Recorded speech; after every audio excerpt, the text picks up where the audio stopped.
Aloha to the Hawaii Boss podcast listeners and watchers out there. Hey team, did you hear last week's episode with Ed Schultz, the CEO of Hawaiian Host, the Candyman of Hawaii? Don't worry, it's there waiting for you. Now that the podcast is available on SoundCloud, Spotify, Apple Podcasts, all you have to do is search Hawaii Boss Podcast and you can get in there and see any of the past episodes and catch up with all of Hawaii's leaders as we enter their office and find answers within Hawaii's complex economic, cultural, and business environment. What's happening on the business front this week? Well, we head over to Kapolei. It's okay, we got over there early enough to beat the rush hour traffic and it was worth it. Hey, all of you on the west side, what's up? We know the houses are cheaper and bigger than in town, but the jobs are all in town. And then there's the traffic and then the long-awaited rail.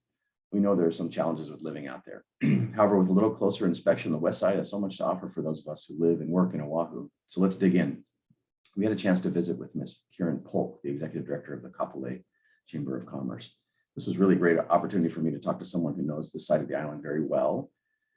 As an Army brat, Karen moved around a bunch as her father was in the Air Force. She has family throughout Hawaii and calls West Hawaii home.